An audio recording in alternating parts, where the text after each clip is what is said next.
సనాతన ధర్మం సామాజిక సేవ కేవలం సభలకి ఇంటర్వ్యూస్కి స్పీచెస్కి మాత్రమే పనికొస్తుందని చాలా వింటున్నాం. ప్రార్థించే పెదవుల కంటే సాయం చేసే చేతులే మిన్న అంటారు. మనం ఒక్కలమే కదా అంటే బొట్టు బొట్టు కలుస్తేనే కదా మహాసముద్రం. మీరు ఒక్కరే అన్నీ చేసేస్తారా అంటే చేసే ప్రయత్నంలో నేను ఒక సమిధన అవ్వడానికి సిద్ధంగా ఉన్నాను, అయ్యాను, అవుతున్నాను, వెళ్తూనే ఉంటాను. అంటే ఎలా వచ్చింది అసలు ఇలా ఒక ఆలయాల్ని వెలికి తీయాలి, బయట పెట్టాలి అని ఒక మరుగురం పడినా అసలు ఎవరికి మా ఊర్లో అసలు ఇలాంటి ఆలయం ఉందా అనే డౌట్ కూడా చాలా మందికి వచ్చింది మీరు తీసిన ఆలయాలకు సంబంధించి. అసలు ఈ ఆలోచన ఎలా వచ్చింది, దాని వెనక ఉన్న మీ మాటలో తెలియజేయండి. మనకి ఎప్పుడు క్యాస్ట్ లేదండి. వర్ణ వ్యవస్థ కూడా it is based on the skills. ఇప్పుడు మీరు క్లాస్ రూమ్లో ఒక సైకాలజిస్ట్గా కూడా నేను చెప్తున్నాను ఒక ప్రాపర్ వివరణతో. ప్రతి ఒక్కరికి ఒక స్కిల్ ఉంటుంది, ఒక నైపుణ్యం ఉంటుంది.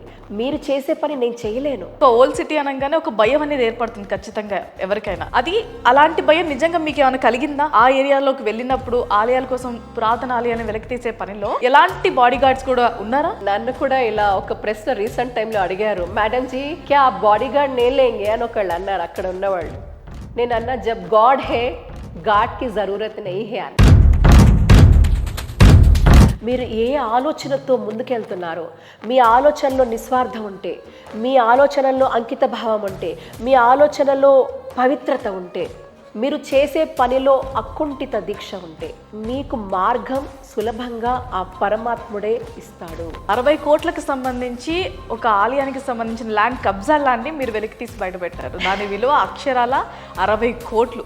ఇది ఎక్కడ జరిగింది, ఎలా జరిగింది? ఆ దరిదాపులో 25 సంవత్సరాలు ఉన్న వాళ్ళకు కూడా అక్కడ గుడి ఉందని తెలియడం. ఓకే, గుడిలో విగ్రహం మాయమైపోయింది, అక్కడి నుంచి తీయబడింది.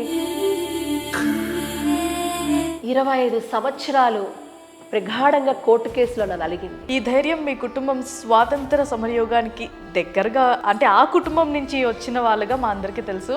అండ్ అలాగే మీ మెట్టినిళ్ళు కూడా ఆర్మీ వైస్, దానిపై మీరేమంటారు? ఈ ధైర్యం అవన్నీ అక్కడి నుంచి వచ్చాయనంటారా? మా వారు మిలిటరీ పర్సన్ కాదు, but they belong to army family. వాళ్ళు ఉత్తర భారతీయులు. సో ఒక ఆర్మీ కుటుంబ నేపథ్యం. నా మెట్టనీళ్ళంతా కూడా దేశ సేవ, దేశ భద్రత, దేశం కోసం అని అక్కడ తపన. ఆ మెట్టనీళ్ళంతా అలాగా. 9 నెలల చిన్నారి కోసం రేప్ కేసు విషయంలో మీరు ఒక ఆడపిల్లగా, అంటే లైక్ ఒక లేడీగా నాకు ఎలాంటి సపోర్ట్ లేదు అని ఆలోచించకుండా డైరెక్ట్ సీఎం ఆఫీస్కి వెళ్ళిపోయారు. ఎలా జరిగింది అసలు అది? అంతమంది పోలీసులు అరెస్ట్ చేశారు మిమ్మల్ని. నేను మీతో అదే అంటున్నాను, మన మనసులో కనుక నిజాయితీ ఉండే, మనం చేసే పని మీద మనకి, అంటే ఎంతో మంది కూడా ధర్నాలు చేస్తారు, ఒక వాకింగ్ చేస్తారు, క్యాండిల్ లైట్ అంటారు, సంథింగ్ అని అంటారు, తర్వాత మర్చిపోతారు. బట్ మీరు ఆ స్టేజ్ వరకు వెళ్ళడానికి కారణం ఏమై ఉంటుంది? నేను ఒకటే అనుకున్నాను, ఆ పాప నా పాప అయితే నా ఫీలింగ్ ఎలా ఉంటుందో అనిపించింది. ఏదైనా అవని ఈ విషయంలో జస్టిస్ వచ్చేంత వరకు నా ప్రాణాన్ని సైతం పనంగా పెట్టి పనిచేస్తాను. మీరు చేసే సామాజిక కార్యక్రమాల్లో ఎక్కువ మహిళలకే ఎక్కువ ప్రాధాన్యత ఇస్తారు. కవచ్ ఓన్లీ లేడీస్ కోసం అని చెప్పి పెట్టారు ఒకటి ఆ కార్యక్రమం, mission Kavach. Mission Kavach and Sahasi 2 programs అండి. సాహసి అనేది ఇప్పుడు చాలా వరకు కూడా ఇందాక మీతో అన్న ఒక నెగటివ్ నరేటివ్ ఏంటంటే ఆడపిల్లలు మీరు వీక్ వీక్ వీక్